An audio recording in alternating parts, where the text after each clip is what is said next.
Want to speak real Dutch from your first lesson? Sign up for your free lifetime account at DutchPod101.com. There are many reasons someone might decide to learn a new language. There are students who study because they are fascinated by the culture. Other learners might want to reconnect with their family history. Yet others might be motivated by the benefits of learning a new skill. Whatever the reason for learning the language, there is one common goal shared by many learners: travel abroad.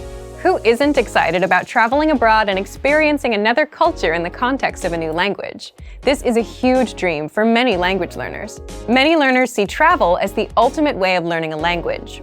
While we can't say that travel is bad for your studies, it is important to recognize that visiting a foreign country is not the one-way ticket to fluency many people think it is. In this video, we'll look at the pros and cons of learning language at home and abroad. First, an unexpected obstacle when studying abroad. There's a common obstacle that's especially true for native English speakers traveling abroad. Many people you meet will want to try to speak to you in your native language once they realize you're a foreigner. There are several reasons for this. The first is out of practicality.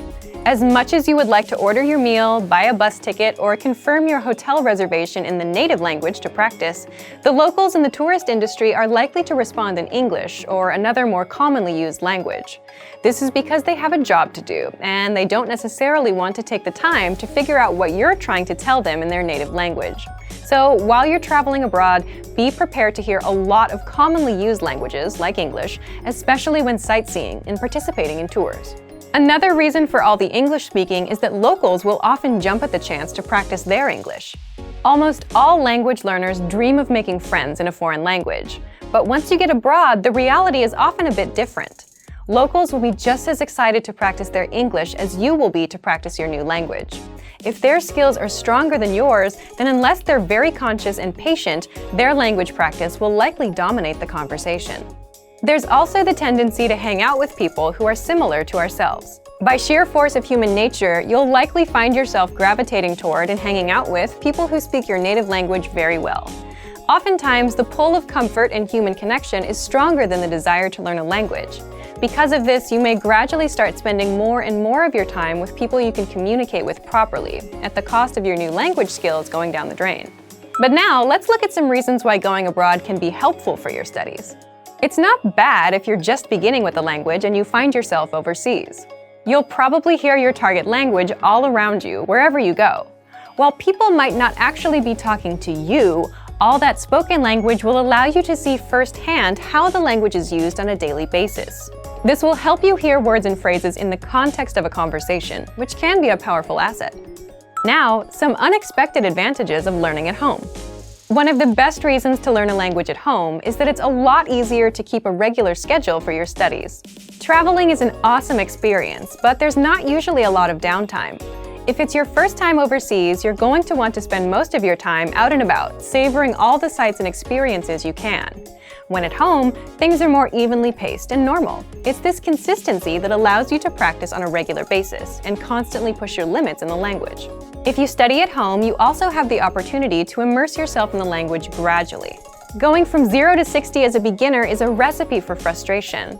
At home, you can progress through the language at your own pace. You can go through a textbook or learning program and figure out what works best for you. A plane ticket abroad isn't the only way to practice with real-life native speakers. Try to find native speaker groups in your area or even online. There are many resources available for people wanting to learn a new language and talk to others to practice. If you're learning a new language, traveling abroad is an awesome experience for sure. Just don't expect a trip to solve all of your language learning difficulties. If learning a new language back at home is tough, doing the same overseas may be just as hard, if not harder in some ways. If you're a beginner, studying at home is a great way to start learning a new language. There are some benefits to it that most learners don't even think about.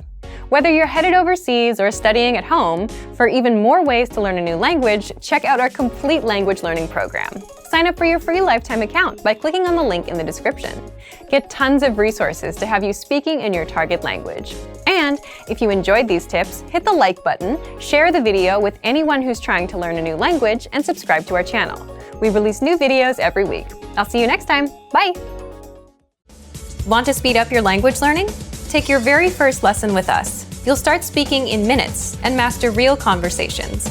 Sign up for your free lifetime account. Just click the link in the description.